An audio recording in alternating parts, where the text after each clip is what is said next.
Sure, I'm happy to get started. Because I think that that's like part of the ethos of the studio that I'm trying to build as well. Because as Heather already mentioned, there are over 3 billion gamers globally. So video games are the largest entertainment medium in the world, and this is something that some people aren't necessarily aware of. And it's an immensely untapped tool, an opportunity for game developers, and not just game developers, but truly like anybody across any sector to be involved. And we'll dig into that probably a little bit more, but there really is this untapped opportunity to drive real world social change. So when you think about gamers, there are people who are playing on their mobile phones, right? If you are opening up your New York Times games, like you're a gamer, right? And I think sometimes people don't necessarily identify with gamer because there might be the stereotypical perception around like, oh, I only play Grand Theft Auto or something, right? So there are so many different definitions of what a gamer is or what a gamer looks like, and I think that's something that is an evolving conversation.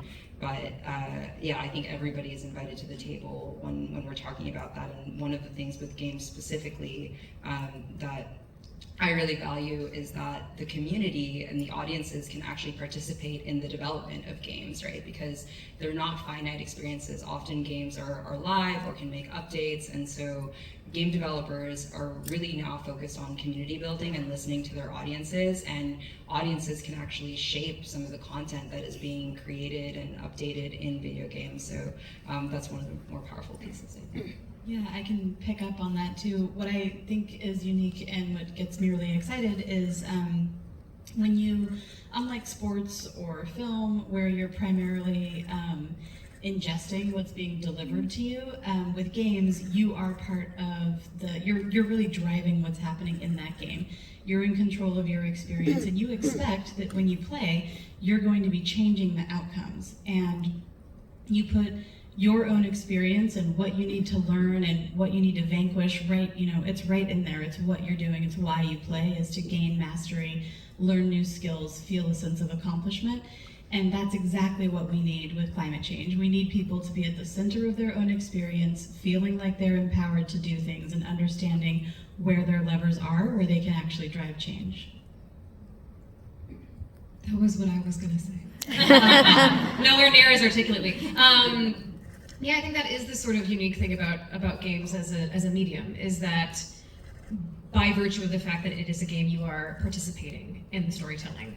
And I think that has the possibility to have more impact or more lasting impact on the player than potentially a more inactive medium like TV or film, which is not to dismiss their impact, but there is a very specific experience when you're engaging with a game as a player that creates opportunities for conversations like this that would have a different impact than other forms of media.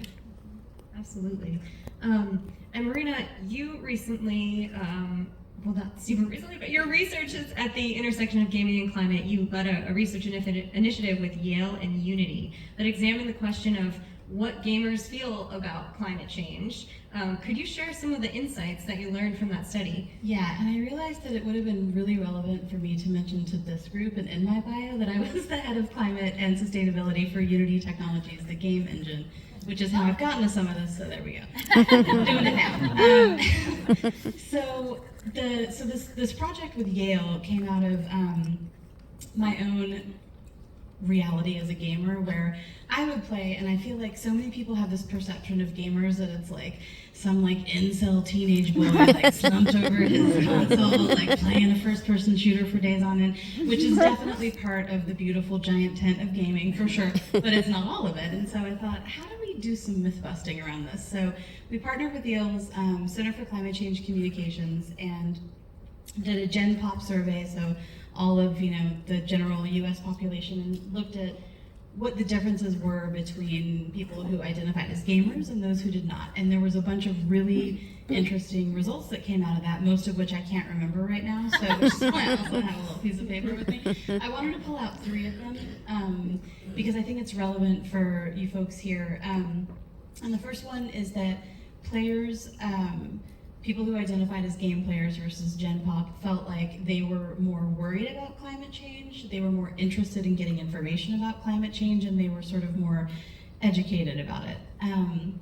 The second thing that was a difference that I thought was really exciting was that they were more hopeful. And this I'm still kind of trying to figure out why that is, but we asked gamers, or we asked everyone in the survey, do you think that we will be able to solve this in your lifetime? What are going to be solutions? And gamers were actually more hopeful.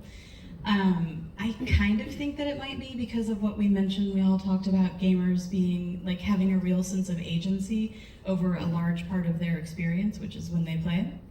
And then the third thing that was really exciting to me was that gamers also showed more willingness to act. So we asked everyone a whole bunch of questions. Would you be willing to, donate money, spend time doing something, change your behavior, change your consumerism, take direct action? And gamers were more likely to say that they would be willing to do that.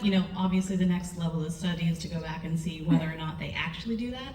But at least gamers felt like they would be more into doing that. So, and actually speaking of that, I just talked to our collaborators at Yale the other day, and we're looking to do a next iteration of this research, and I would like to actually go back and see whether or not people's anticipated what they think they'll do matches what they actually do. So come chat with me sometime about that, because I'm very interested in it.